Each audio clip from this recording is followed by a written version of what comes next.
Good evening दोस्तों, एक बार फिर से आपका दोस्त आसिफ लखनऊ से आपके साथ है। Thank you so much. Channel की ग्रोथ बहुत अच्छी जा रही है, आपका स्नेह मिल रहा है, आपका समर्थन मिल रहा है।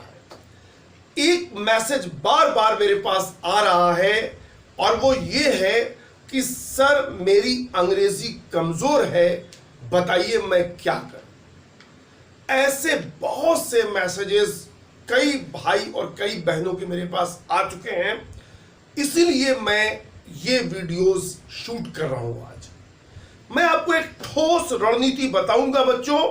काम आपको करना होगा, गाइड करना मेरा काम है, लेकिन इंप्लीमेंट करना आपका काम है। बिल्कुल सत्य बताऊंगा, सत्य के सिवा कुछ भी ना बताऊंगा, ये मेरा वादा है। बहुत से वीडियोस आप मेरे देख चुके होंगे, आपको मेरी पर्सनालिटी के बारे में बहुत कुछ आभास हो चुका होगा कि मैं किस प्रकार का व्यक्ति हूं, सच्चाई में भरोसा करता हूं।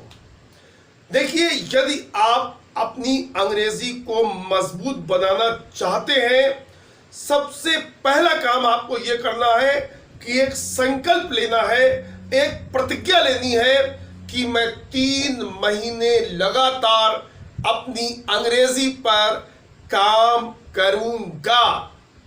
सबसे बड़ी प्रॉब्लम जो आती है बच्चों में वो ये आती है कि बहुत से लोग एंथुजियास्टिक बिगिनर्स होते हैं। इस शब्द को बहुत अच्छी तरह आप बच्चों समझिए। एंथुजियास्टिक बिगिनर, इसका उच्चारण बार बार समझिएगा। Enthusiastic beginners. देखिए, एक शब्द होता है एंथुजियाज्म। एंथुजियाज्म का मतलब होता है जोश या उत्साह। कभी किसी ने कुछ कह दिया, कहीं हमें असफलता मिल गई, कहीं हमारा अपमान हो गया, अचानक हमारे अंदर जोश का सैलाब आ जाता है और हम डिसाइड करते हैं कि कल से हम ये कर देंगे और कल से हम वो कर देंगे, और कुछ दिन तक हम करते भी हैं।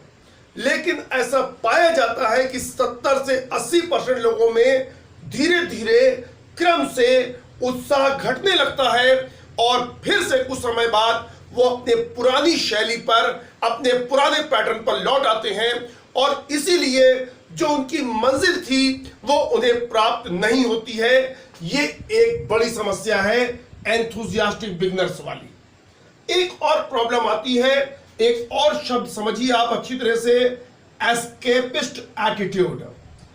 Escapist, ESCAPIST, escapist attitude. ये एक दूसरी प्रॉब्लम है जो अंग्रेजी में ही नहीं, किसी भी लक्ष्य को प्राप्त करने में हमारी बाधा बनती है। इसकी हिंदी होती है पलायनवादी सोच। पलायन माने होता है भाग जाना कहीं से, पलायनवादी सोच। इसका मतलब कठिनाई को देख करके मैदान छोड़ देने वाली सोच।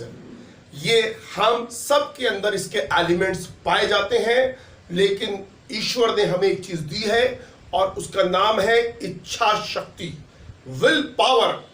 यदि आप अपनी विल पावर को मजबूत कर लें तो आप इन दोनों समस्याओं से बच सकते हैं और आप लगातार परिश्रम कर सकते हैं।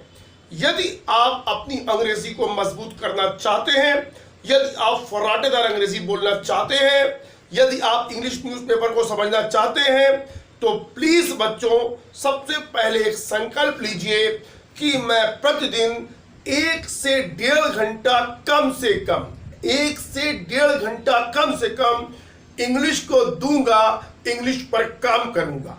यह संकल्प सबसे पहले लीजिए, और यदि आपने इस संकल्प का पालन किया, ये मेरा वचन है आपको, ये मेरे शब्द है आपको, आपकी अंग्रेजी निश्चित तौर पे इंप्रूव कर जाएगी। आपकी रिटन इंग्लिश इंप्रूव हो जाएगी, आपकी स्पोकन इंग्लिश इंप्रूव हो जाएगी, आपकी कॉम्पिटिटिव इंग्लिश इंप्रूव हो जाएगी। आप टीवी इंग्लिश न्यूज समझ सकते हैं और आप कोई भी लिखी हुई इंग्लिश को आसानी से समझ पाएंगे। गाइडेंस, आपको टेक्निकल गाइडेंस मैं अगले वीडियो में देने जा रहा हूं, लेकिन सबसे पहले मैं आपको मानसिक रूप से तैयार करना चाहता हूं मेरे बच्चों, मेरे भाइयों और मेरी बहनों, कि आप स्ट्रांग व्यक्ति बनिए। जब तक हम नियमित रूप से किसी चीज पर काम नहीं करते हैं हमें सफलता कदापि कदापि नहीं मिल सकती। आप याद रखिएगा मेरी ये बात बच्चों, याद रखिएगा। तो आज इस वीडियो में मैं इतना बताना चाहता हूं कि हमें इंथुजियास्टिक बिगिनर नहीं बनना है, हमें ऐसा इंसान नहीं बनना है जो जोश के साथ कोई चीज चालू करे और कुछ समय बाद फिर से पुराने ढर्रे पर लौट आए। हमें ऐसा इंसान बनना है जो एक चीज ठान ले और लंबे समय तक उस पर काम करे। बाधाएं आएंगी, आप शब्द याद करेंगे भूल जाएंगे, आप अंग्रेजी बोलने की कोशिश करेंगे आवाज गले में अटक जाएगी, आप गलत वाक्य बोल देंगे। ये सब टीदिंग प्रॉब्लम्स कहलाती हैं।